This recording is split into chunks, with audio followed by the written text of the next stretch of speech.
Bonjour à toutes et à tous. Aujourd'hui, je vais vous parler de comment organiser des réunions en ligne efficaces lorsque les membres de votre équipe sont en télétravail. Je vous ai préparé un petit guide pratique car tout comme vous, j'ai plein de réunions chaque semaine et j'ai eu besoin de partager avec mon équipe une liste de règles simples pour nous assurer que nos réunions à distance se passent dans de très bonnes conditions. Je vous partage donc dans cette vidéo tous nos trucs et astuces pour des réunions à distance efficaces.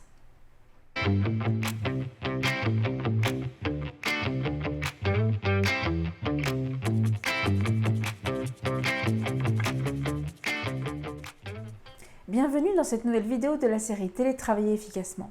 Pour ceux qui ne me connaissent pas, je suis Émilie Lebrun, dirigeante cofondatrice de l'agence Woodenit, une agence web de 20 personnes entièrement en télétravail depuis des années et aussi consultante en télétravail et auteure du livre Télétravailler efficacement. Aujourd'hui, nous allons donc parler réunions à distance, enfin surtout comment les rendre efficaces. Les réunions en ligne font partie dorénavant de notre quotidien et faire en sorte qu'elles se passent bien est un vrai challenge. Entre les soucis de connexion, d'utilisation des outils, du rythme de la réunion, bref, voyons ensemble tout ce que vous devez savoir pour mener ou participer à des réunions efficaces. Commençons par la partie technique, à savoir quel outil choisir pour cette réunion. Et il en existe plein. Teams, Slack, Zoom.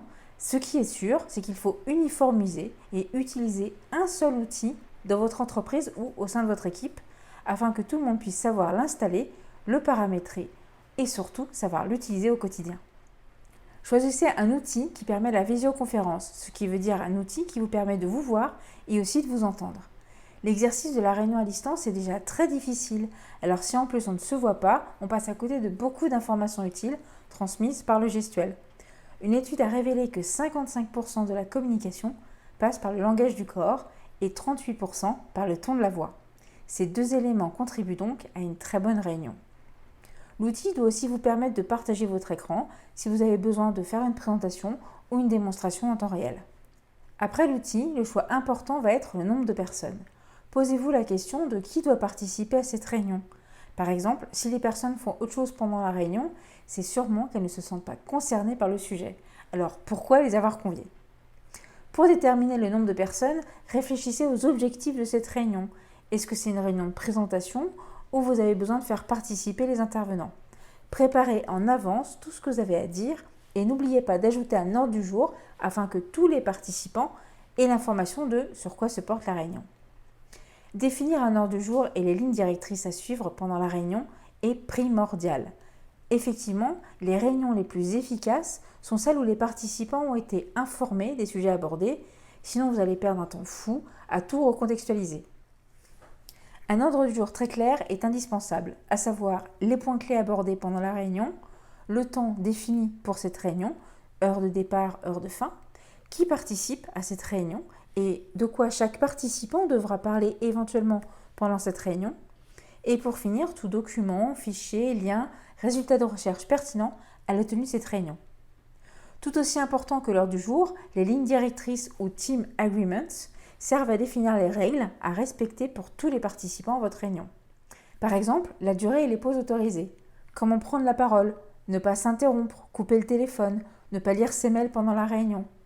Concernant les horaires et surtout les retardataires qui n'arrivent jamais à l'heure, c'est plutôt mal vu et irrespectueux par rapport aux organisateurs et c'est encore plus difficile de justifier de son retard en télétravail qu'en présentiel.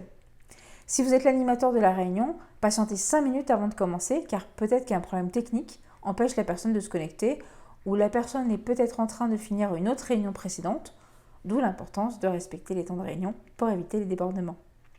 Il faut réussir à être souple mais ferme. Et on arrive ici à la règle la plus importante à toute réunion, à savoir respecter un cadre horaire.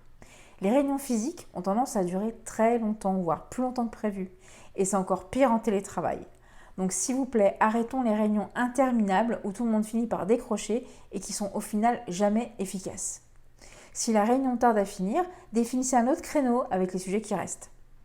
Attention aussi aux bruits de fond et interruptions.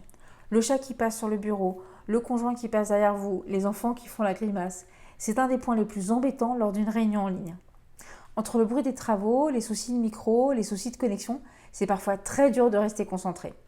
Pour éviter ces problèmes, imposez des bonnes pratiques dans vos team agreements, comme vérifier en amont la qualité de la connexion, s'isoler dans un endroit calme pour la visio, couper le micro quand on n'a pas la parole. Et une fois la réunion terminée, il vous reste encore une chose fondamentale à faire que tout le monde déteste, le compte-rendu. Tout comme la réunion classique en présentiel, le compte-rendu de réunion est fondamental après la réunion en ligne. Sans un compte-rendu, comment vous rappeler des décisions prises et vous assurer que tout le monde est bien en phase avec ce qui a été dit. Une fois rédigé, envoyez-le bien à tous les participants pour vérifier que tout le monde est bien en phase avec les conclusions et surtout que chacun sait ce qu'il a à faire. Comme vous voyez, il suffit de très peu de règles pour qu'une réunion à distance soit très efficace. Si vous avez des questions, n'hésitez pas à utiliser les commentaires juste en dessous, je me ferai un plaisir de vous répondre. Je vous dis à très bientôt pour une prochaine vidéo Télétravailler efficacement avec Émilie Lebrun. Au revoir.